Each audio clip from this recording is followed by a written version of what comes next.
Ross's selection is a little bit different, but it's not the kind of deck that I put Ross on, but this is one of the decks I think is one of the best decks in the format that no one's playing. And Ross sent me a message on Facebook saying, I'm thinking about playing Bant Heroic, what do you think? And I said, it seems like a deck that would be good against Esper Dragons because you have a clock backed up by counterspells. And that, to me, seems like the recipe you'd want. So Ross is playing it at least slightly partially on my recommendation. Now it makes me apprehensive that Joel Lissette feels like this matchup is not good from the Heroic side, so we'll see how it goes. Yes. But. And the card that Ross is splashing for in Jamoka's command does not play a very large role here. That said, he is the Heroic deck that really gets to cast Treasure Cruise. He does have 2 main deck copies, able to cast it because he has 8 fetch lands in his deck. He'll sacrifice one of those right now in Windswept Teeth, a forest or a plains on the way as we are underway here in round 4 from Cleveland. Yurchick with just 2 islands. And Yurchick coming in this tournament, no buys. You're not going to find his name on our Open Series leaderboard, at least not yet. Ross with the plains here. And he will play a copy of Laguna Band Trailblazer. That immediately makes it known what he's up to. Gotta get the beatdown started. Though I guess they technically have not started. Since it still has 0 power. It is at 0-4. Here's a copy of Anticipate from Adam. Anticipate, an interesting card in these control decks. Some players feel as though this is just an auto-inclusion. Adrian Sullivan, however, coming off his Pro Tour top 4 at Pro Tour Dragon's Arc Hero, said, I don't need to Anticipate my blue-black control deck. Played 0. Yeah. It's interesting. Adrian's process, which he chronicled in his article, his tournament report actually for the Pro Tour, was I thought I was supposed to Anticipate because it just seems like a card you're supposed to play. But the more and more games he played, he just realized this is the card that's just, I wish it was just anything else. 2 mana is a lot to spend if Mono Red's going to be one of the better decks in the format. Yeah. Ross going to sacrifice the Flooded Stream. Islander Plains on the way. And there is an island. I believe Portal? Yes, that is Portal. Good eye. Thank you.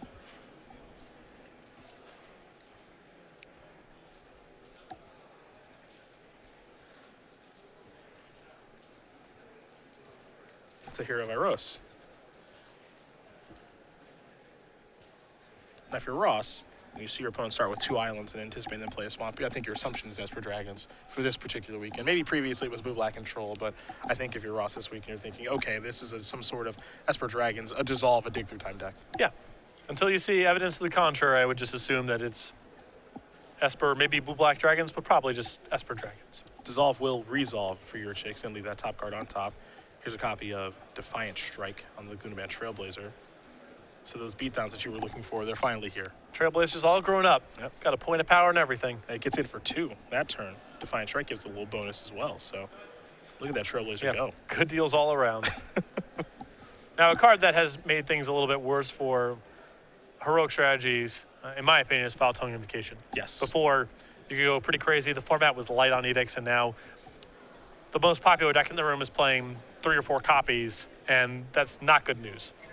Thoughtseize from Yurchick is going to take the Treasure Cruise. The hand here for Merriam. He has a Hero of Iros, a Seeker of the Way, a God's Willing, and a land in hand. Adam with a Caves of Koilos and just a passing of the turn back to Merriam. Foul Tongue Invocation is a very scary card for this Heroic deck, no question. It does make you wonder, as Merriam will play a Temple of Mystery and Scry here, when we'll see the ultimate Edict effect in Crackling Doom surface. A lot of talk on social media about Crackling Doom being probably the best card that's not seeing play right now. Particularly in a format where people are playing with very large or untargetable, challenging to kill dragons. Edict effects are very potent against that deck, so the Curve of Beaters backed up by Crackling Doom seems like a reasonable metagame choice right now. There is Foul Tongue Invocation. Bye-bye Laguna Band. Adam just looking to keep the board clear, it seems. There's Hero of Iros. Someone should be playing with more dragons. Failed to meet the reveal requirement. Fortunately for Adam, the card is still good. That's what I actually like about the Esper Dragons list is, of course, there's dragons in them, but there's not so many that those cards like Slumgar Scorn and Foul Tongue Invocation are automatic. You do sometimes not be able to meet the requirement. Yeah. There's Dismal Backwater. Adam will gain a life, and it looks like he'll just pass the turn. Doesn't look too thrilled about how things are going thus far, even though the board is quite clear. Hero Rose is going to come into the red zone. There's another copy of Foul Tongue Invocation. Well, you can kind of get the sense right now that Adam, well, he certainly doesn't have a dragon in his hand. And if he's trading 1 for 1, that's pretty good for Adam because he's favored as the game progresses. But one of his dragons would probably seal the deal right now because Ross has nothing going on. So as long as Ross keeps being able to cast his stuff, he's at least got a shot. If Adam's hand is just lands or other 1 for 1 trades. Hero Heroes and a passing of the turn there from Merriam. Yurchick with 5 mana available. There's the 6-1, Haven of Spirit Dragon, and now there's Dragonlord Slumgar. So perhaps a top deck there from Mr. Yurchick. I think that's likely. God's Willing will counter this effect. It'll turn Hero of Heroes into a 3-3 thanks to the heroic trigger. A little scry action as well. Top card will go to the bottom. God's Willing is done resolving. I suppose it's possible that Adam didn't want to reveal the dragon, but it feels like 8 life is so good there that that Dragonlord Slumgar was probably off the top. Yurchick is creative. I'm not sure he's that creative. There's a Seeker of the Way. The problem here for Merriam is the Dragon Slumgar is huge. There's a 3-5, so no good attacks to be had. Also has Death Touch. Another problem here for Ross is it's not like it's good enough for him to trade a creature with the dragon because of the Spirit of the Dragon Haven that Adam has. Yep. So he kind of needs to do something to work around it because just running a creature in and trading with a pump spell is not good in this spot. You take a look at Ross's build as here's a dig through time from Yurchick. You know, the question is, okay, how do I work my way through this Dragonlord Slumgar, 3-5, or, you know, a card like Dragonlord Ojutai or whatever dragon enters the battlefield. Sometimes we'll see in builds of this deck a card like Aqueous' form. And you're not going to find that here this weekend. Actually, you know, what's happened with the heroic deck is cards like Aqueous form have been really cut down or cut out of the deck list. And a lot of the auras actually have been really cut out of the deck. So you've got 4 Ordeal of Thassan, Ordeal of Heliod. That's really it. Well, Dromoka's command is now taking one of those slots. Yeah. And in some of the blue-white builds, that would be maybe an Aqueous form or 2. In the Jeskai builds, that's where Temur Battle Rage goes. So those cards are not as potent against Dragonlord Slumgar as something like Aqueous form. You really need something that makes your creature unblockable. Yurchick's dig through time is done resolving. He is reaching for mana very quickly here. He'll play a copy of Ashiok. Looks like that elevator's going up. So Plains, a Defiant Strike, and a favorite Hoplite. Pass turn back from Merriam. And the big issue here is that for Ross, I don't want to say he's on a no-outer right now, but this is a very hard card for him to get through. Yes. Dragonlord Slumgar. He has to work so hard to try to get through this card. He's going to play Defiant Strike right now in Hero of Heroes. If there was no Haven in play, it would be a little bit different, but what's likely to occur here is that Ross is going to have to spend the majority of his resources here getting that dragon and the Ashiok off the table, and then Adam being able to get the dragon back for free is a big problem.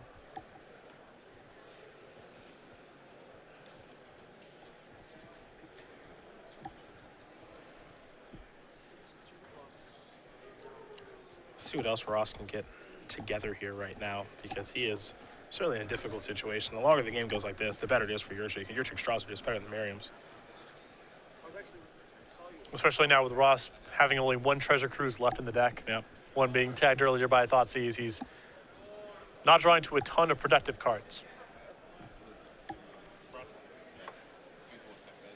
Yurchick going to reach for some mana here, it seems, maybe for a spell. Perhaps he is just waiting patiently here. Merriam's Defiant Strike did resolve. So Hero Rose is a 5-power creature. And Seeker of the Way is a 3-power creature thanks to Prowess. And he's going to very cautiously attack, it looks like, with both of them.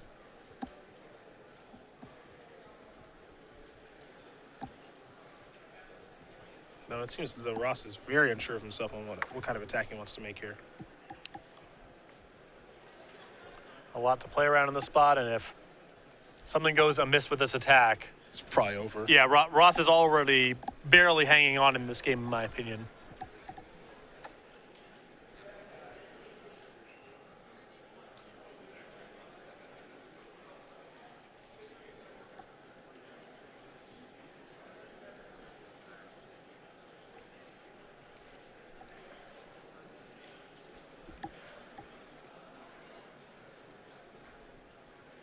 Ross is slowed down on the attack front.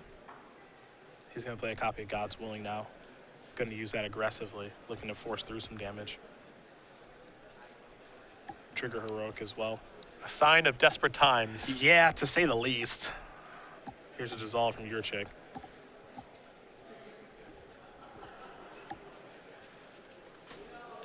Top card goes to the bottom, thanks to the scry.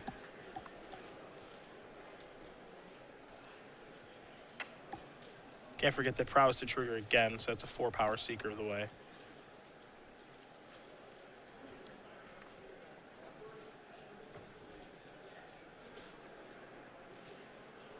So there is your block. Dragonlord Slumguard is going to go in front of the big hero heroes. Feels like maybe a Dromoka's command here. Yep.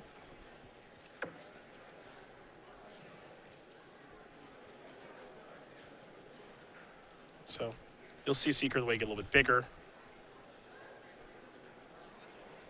And it looks like he wanted to get Ashiok off the table. So a lot of work done to get Dragonlord Slumguard and Ashiok off the table.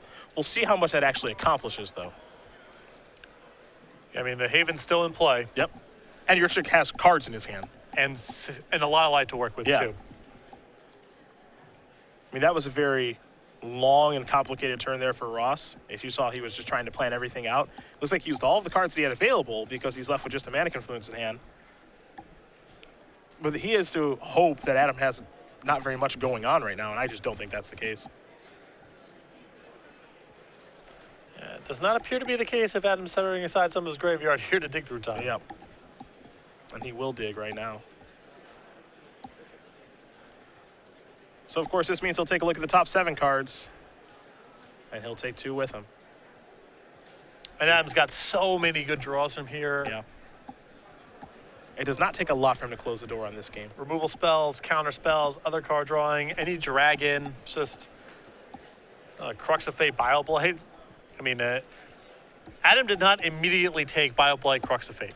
Yep. Just gives you an idea of how good his options are right now. Potentially how good his hand is, too. Yeah. Yeah, if he's giving up a Crux of Fate here, not good news for Ross.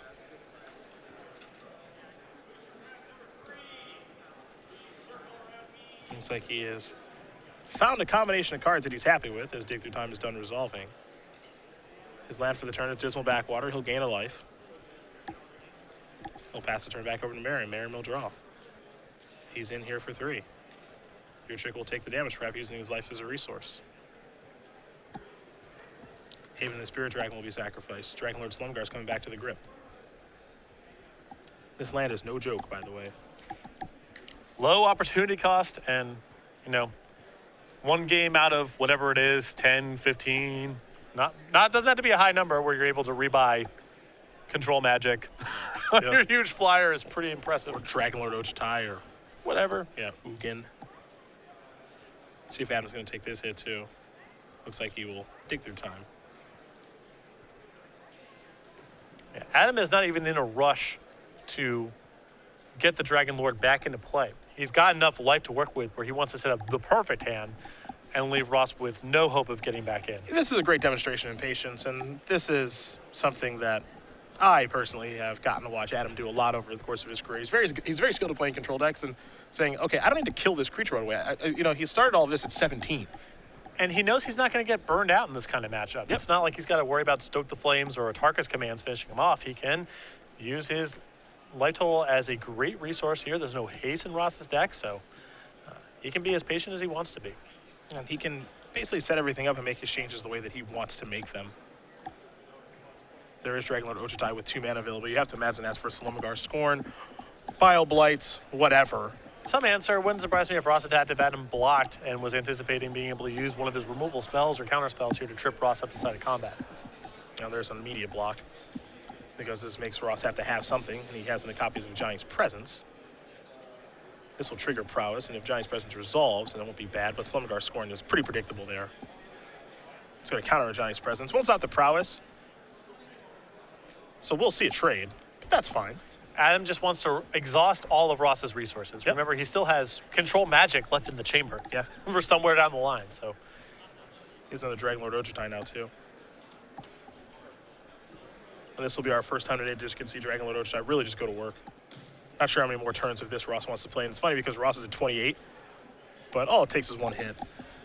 Ross still may want to just see cards. Sure. I agree with you that we're kind of as Andrew Trout used to call it. We're in garbage time right now, Sure. but still no reason for Ross to concede. Garbage time is apt, as here comes the Dragon Lord Ochitai. He will connect. Adam gets to take a look at 3 cards. Take one with him.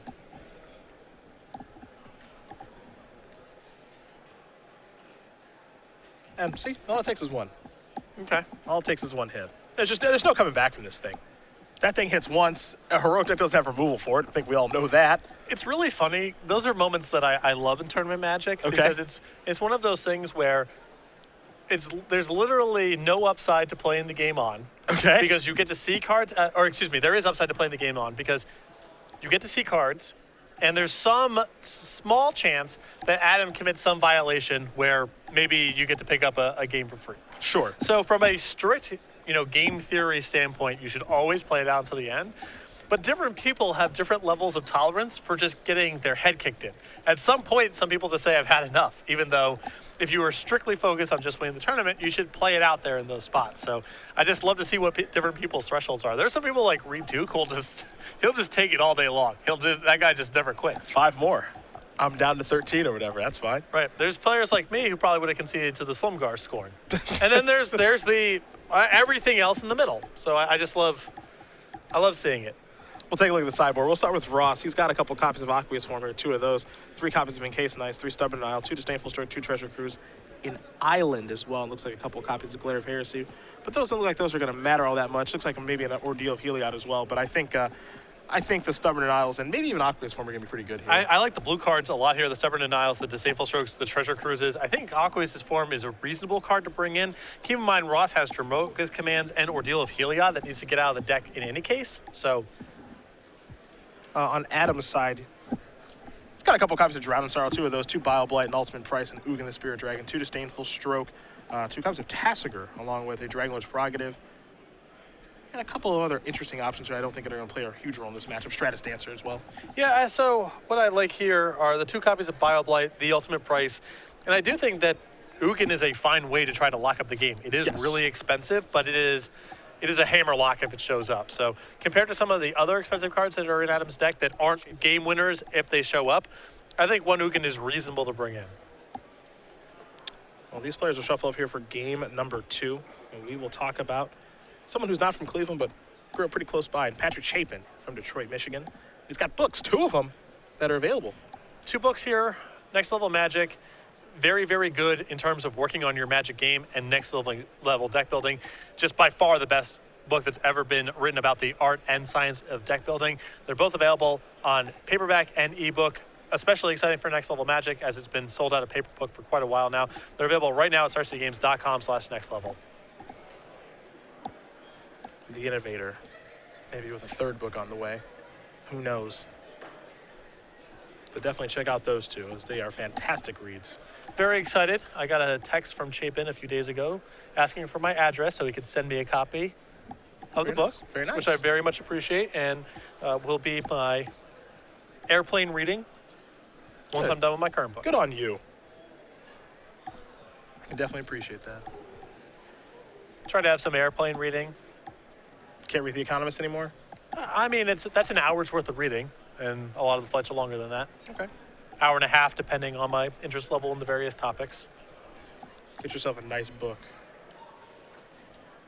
I'm slowly but steadily working my way through the collective bargaining agreement for the NBA. Oh, that is some dense reading. It's hard. It's really hard. And long. Typically, that's the work of lawyers. Well, I'm interested in that sort of thing right now, so I've got a highlighter. The NBA specifically, or the art of collective bargaining? The NBA specifically. I want to be very well versed in those topics. Because you and I are sort of collective bargainers, you know? I suppose it's good to know. It's just good to know these sort of things. One could argue that, yes, but we are collective bargainers. I believe the NBA and the players have a revenue split of 50-50. If you and I could get a 50-50 revenue split with Star City Games, I would agree to those terms. I would as well. Perhaps we should have the conversation. It's worth looking into, just saying. I've been told they have no interest in having the conversation. That's just been piped in through that. That's just how negotiations work, man. Okay. You start high, they lowball you, and then you work somewhere in the middle. We'll have to work on that Right. a little bit for next year. But that's why it's good to First of all, read. nothing's going to happen until we get these hippos. We might just not. If there are no hippos this year, we're not coming back. I would love the counter offer of no revenue sharing, but we will make the hippo playmat finally. Done. And that's just being immediately Done. like, done. Give me the contract. Yeah. What a bunch of suckers. They finally right. agreed. If there's no hippo, I'm out of here. That's my line. I've been talking about it for over a year. Here's a favorite hoplite. I'm happy that we're in Cleveland doing a show here, but I never even begged for that. It's been all about the hippo. And to be frank, I'm a little disappointed with only one New Jersey show this year. Gotta throw that out there. You had 3 last year. I know. I don't feel bad for you. If anything, is not enough. 3 should not be the bar. I think 1 is quite a few. We only have 1, really? No, I think there's a season there's 4 one. open. I Yeah, might be yeah, mistaken. stop Season it, 4 stop open. it. So only 2. Oh, darn. Our first time here since 2013. You're a really tough guy to please. It's always our best attended event of the year. Okay, here we go. Here we go. In what is empirically the best place in the country to live. A manic influence. We're going to have an attack at least for 1. Don't know if Ross got anything else to do this turn. Seeker of the way. Looking to give the beatdowns. I think it's really important for him to at least have something on turn 2, but having a 1 and a 2 is really nice here. It's insulation against foul tongue invocation, which is really important here. And he's just got to get ahead of the curve here. Just keep the pressure going, get himself in a position where Adam has to play into counter spells. That's what Ross's game plan's got to be. Bob Light there on the main phase from Yurchick. Smart because of a card like God's Willing. Don't want to run into that trick. Adam way too smart for that. Even though it is an instant, instants don't always have to be played as instants. There's a favorite hoplite. Pass the turn back. We'll see if Yurchick has a card like Drown in Sorrow here.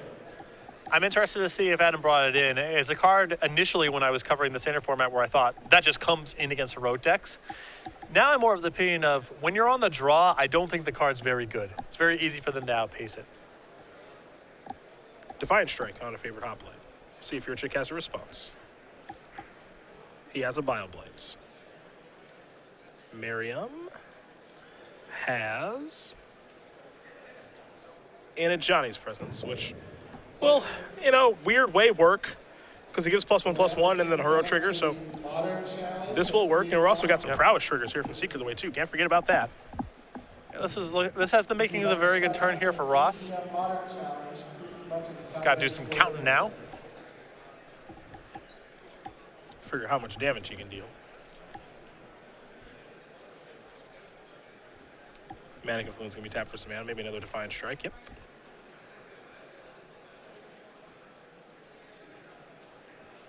Not doing bad here. Going to give a healthy beatdown this turn.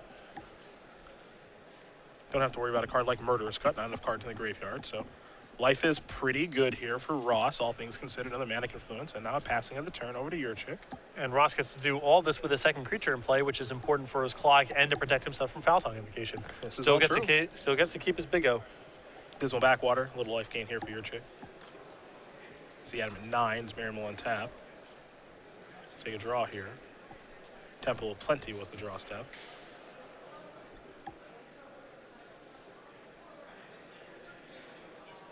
A Johnny's Presence, a card that a lot of players move to in this deck.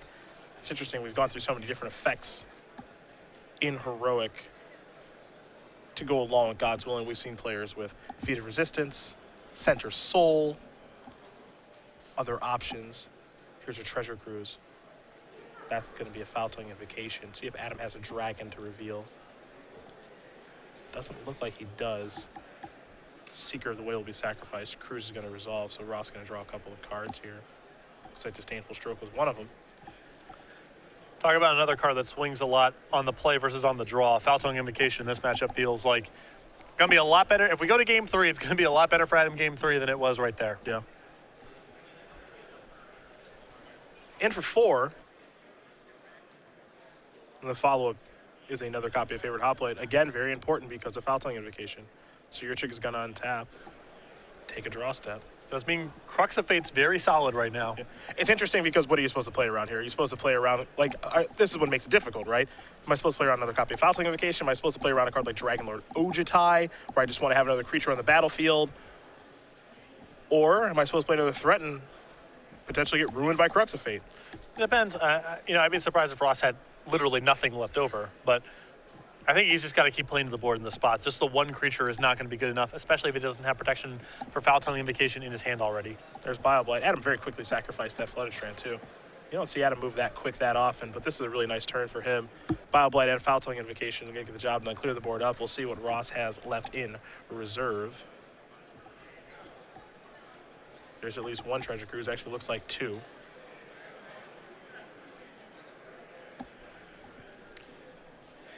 So at the end of the day, it was probably net positive for Ross there that he went ahead and cast the Hoplite there. Yeah, I think so. Here's a Hero of Iroas and a passing of the turn. Looks like Ross wants to leave up his Disdainful Stroke. Somebody a little scared of a dragon. Well, with Treasure Cruise in hand, I feel like Ross is in a position where he can beat removal spells, but he may not be able to beat a dragon, so he needs to protect himself from that. Windswept to eat the draw. Nice one there for the Treasure Cruise in hand.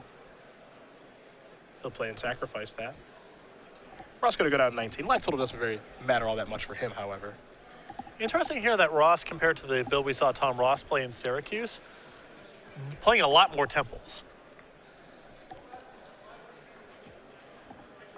Tom's deck was a lot more streamlined. Yeah, and Ross went through some changes, as did Tom. And I know that Todd Anderson wrote about Ban Heroic being an option this week for his regional PTQ that he's playing in this weekend.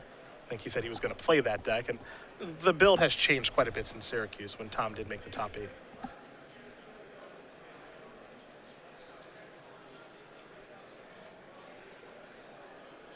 So Ross wants to move forward here. He is playing against a lot of open mana, which can represent a lot of different things. He's going to start with the Seeker of the Way.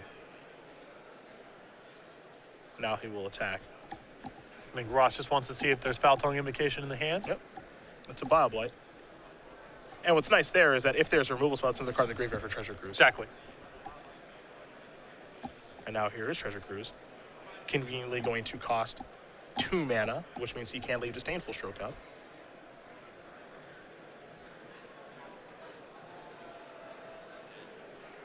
So now we're going to go back Yurchick's way. Yurchick's still at 4. There's Dragon Lord Ojutai. Where's that Disdainful Stroke? You got to counter that thing. Ross going to take 2 to counter it. I think he'd take 10 to counter it. He's going to quickly untap. Can he finish Yurchick off? No price would be high enough in that spot. I don't think that Merriam can. I think his hand's just creatures and a Stubborn Denial. Yeah.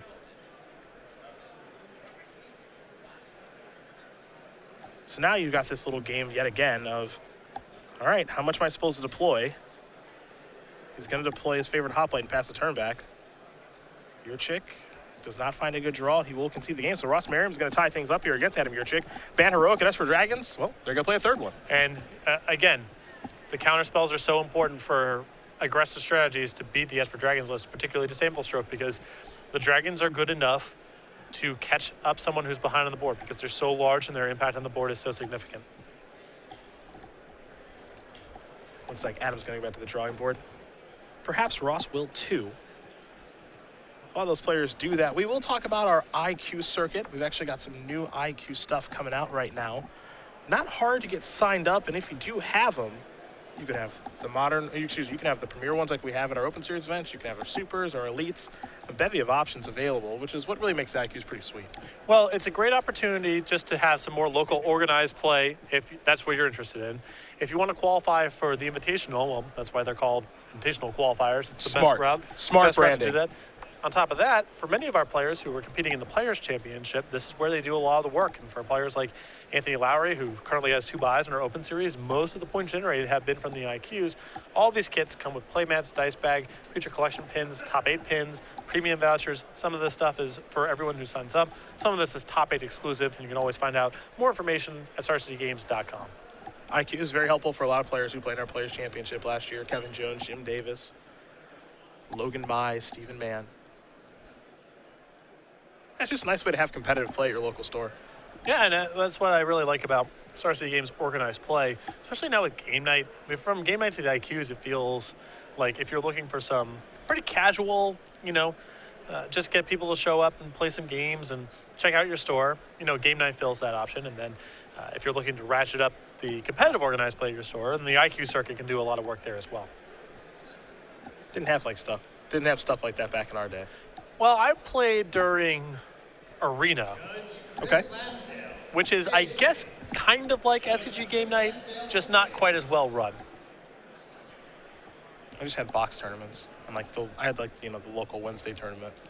We were ahead of our time in New Jersey on the big cash tournaments. Target had, $250, $500 FNMs, and this is back when that was just not a thing. And that's where a lot of people got their skills sharpened because it brought out the sharks. Yeah.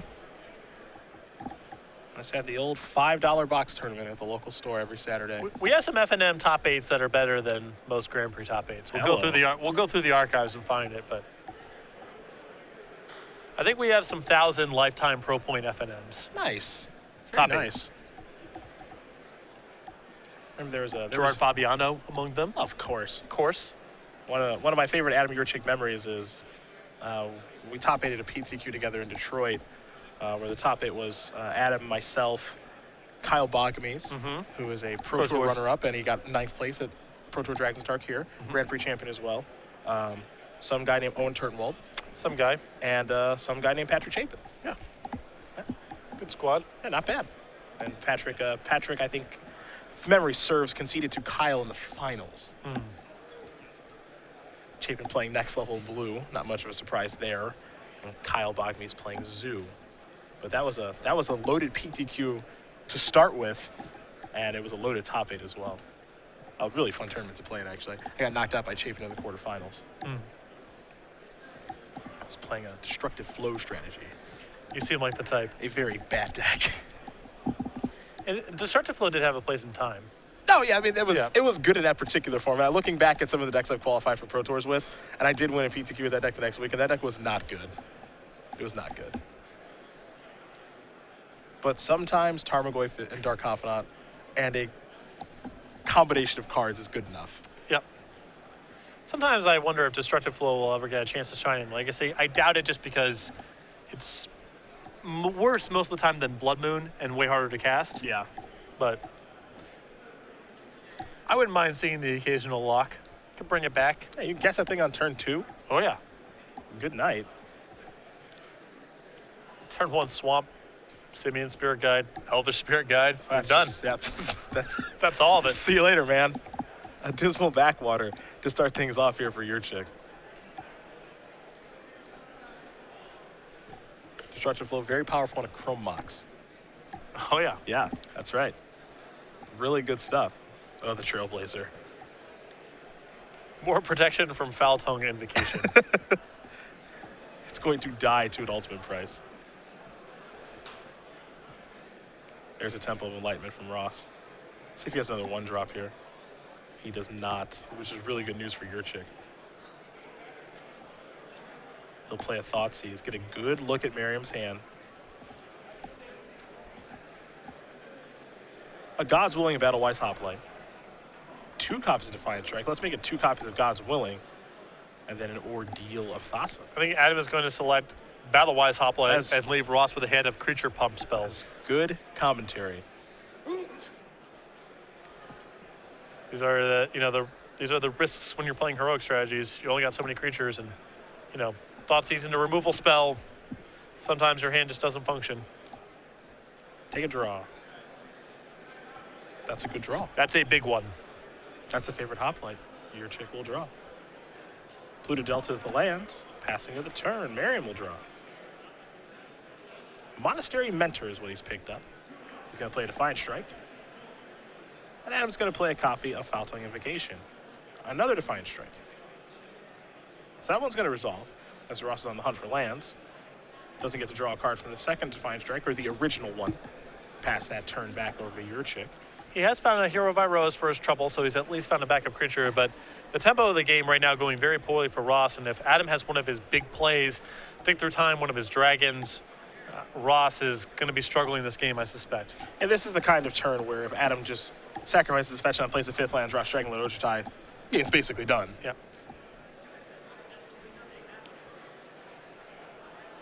We'll see if he has that combination of cards. This is going to fetch out an island with his Blue to Delta.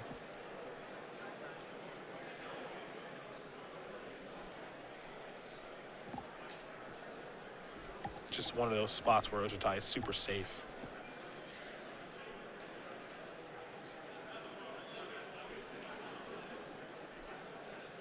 However, it does not look to be the case.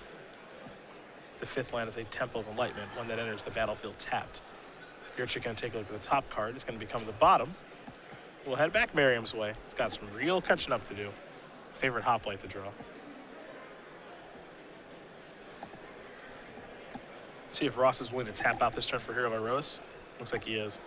He's got so much catching up to do right now that he might just want to go that route, but this is nasty. He's got to get a thing into play. He can't say go, so. Slumgar Scorn without revealing a dragon. Pretty filthy. The draw this turn was a Windswept Heath. Merriam will deploy that. Favorite hot play. Pass the turn back over to Yurchick. Yurchick with a Temple of Deceit. Top card stays on top pretty quickly. Merriam looks like he's going to sacrifice his Windswept Heath on upkeep. No movement there from Yurchick, so that will resolve. A Plains is what Merriam's going to look for. And if Ross is finding a Plains here, I think that means that Dromoka's Command is most likely no longer in his deck. Yeah, it's got to be gone. Makes sense. It's pretty poor in this matchup. Ross is not really in a position to fight, and the other modes aren't very good.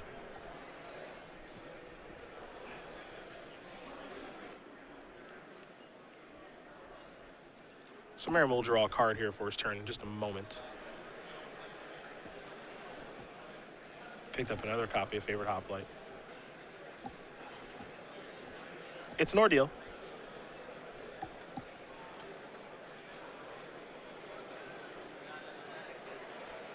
Yurchick will play his Bile Blight. I think we'll see Merriam here in just a moment play his God's Willing. So there's a trigger. Time to scry from the God's Willing. Now Yurchick did know about that God's Willing, so leads you to believe that perhaps he's just trying to get the card out of Merriam's I think hand. the last card in Adam's hand is Ultimate Price. Aha. Which is not the end of the world here, as he's still going to be able to get this off the table, but Ross is now starting to find some action. Yep. Adam will draw. Remember, he left this card on top of his deck. There is the Ultimate Price. Yeah, he left Dragon Lord Ojutai on top.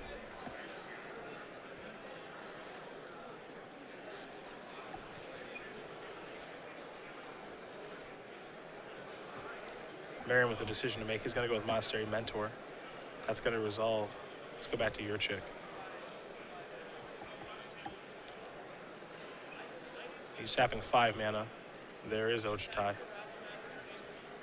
Ross took a bit of a risk there. Monastery Mentor was, I think, the big thing he was trying to save for as long as possible, but this might be able to overpower Dragon Lord Ojutai, because when you untap with this, it gets crazy pretty fast. Yeah, both of these cards that are in play, if you get to untap with them, they're both rather good. And Ross doesn't have a lot of blue mana, so he can't play a lot of blue spells in one turn, like a Treasure Cruise, Stubborn Isle, things like that, or Deal of Thassa as well. But if he can actually go wide here, that damage adds up pretty fast. The concern for Ross is he can only go too crazy until he has some insurance policy against Crux of Fate. Because he can put a lot of tokens into play, but if that all gets undone by a sweeper, Adam's still left with Dragon Lord Ojutai, and it's big trouble for Ross. So even though he has the possibility of having a pretty explosive turn here if he wants it, I think he's going to try to be measured with the way that he paces out until he has an answer to something like Crux of Fate.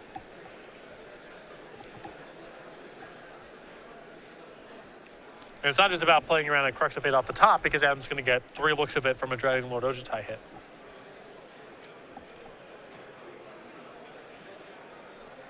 There's a Defiant Strike.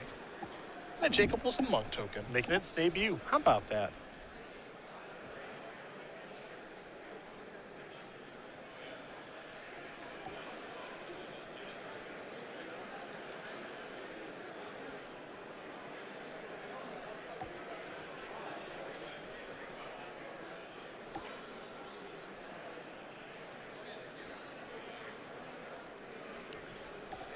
This is interesting because Ross had the opportunity this turn to play Ordeal of Thassa, Defiant Strike, trigger the Ordeal, and have an army left over, draw a bunch of cards, and even if Adam finds Crux of Fate, have a lot of action left over to play with. It looks like Ross is going down a slightly different path here. Seeker of the way here. Pass the turn back over to Yurchick. And Ross does not have a counterspell in his hand. Now, maybe he thinks Adam won't pull the trigger on casting Crux of Fate, even if he finds it, but I think Adam's likely to cast if he finds it. And then Ross is left with a hand with an enchantment and a creature, which is a little bit worse to rebuild with. Adam going to look at 3 cards. Slow roll himself a little bit, Gerard Fabiano style. Love it. Yeah. Like that this is becoming more and more common in our feature matches. Gerard has had a real impact on things with the slow roll.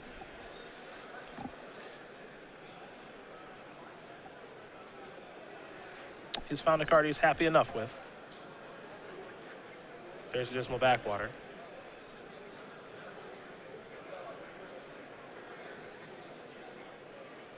Perhaps it's Dragonlord Salumgar. And it is.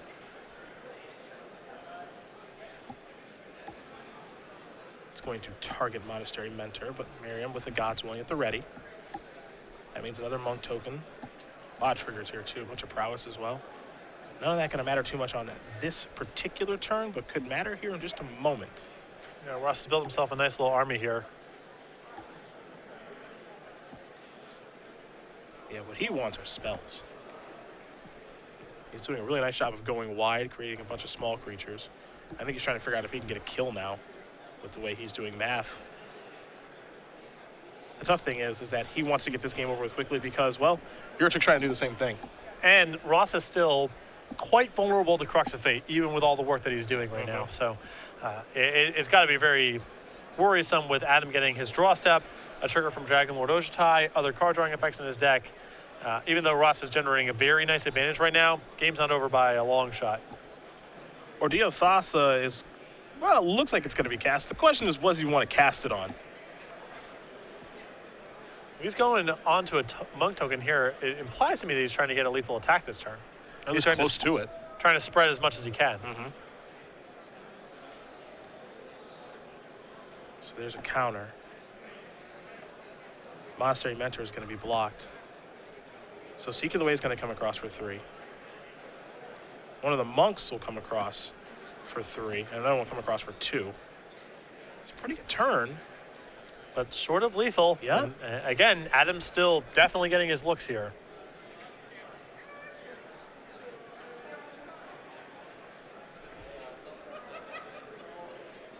Ross going to play, looks like another creature. Yep, Hero of Rose.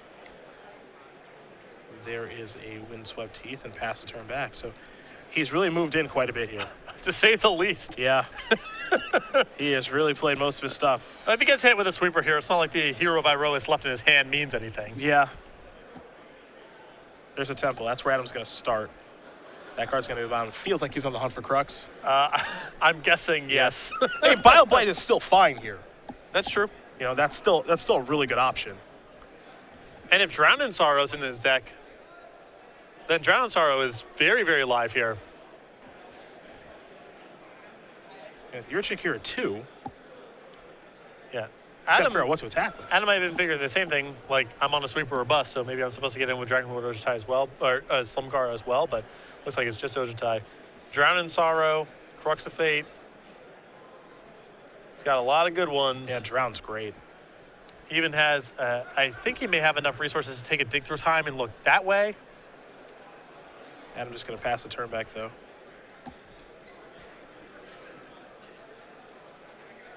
Doesn't look like his hand is all that strong. And he's going to extend it. Ross Merriam's going to win this match over Adam Yurchick. 2-1. Bant Heroic will take care of Esper Dragons. And maybe a little bit of an upset, perhaps? Adam got a lot of looks at some sweepers there, wasn't able to find it, and Monastery Mentor did a ton of lift in that game. Yeah. I mean, remember, Ross stumbled for a while. It looked like that initial Thoughtseize plus Ultimate Price was going to be too much for Ross to overcome. He had some fortuitous draw steps there and finding some creatures, but Adam was still 2 for 1-ing him a bunch with his removal spells. Adam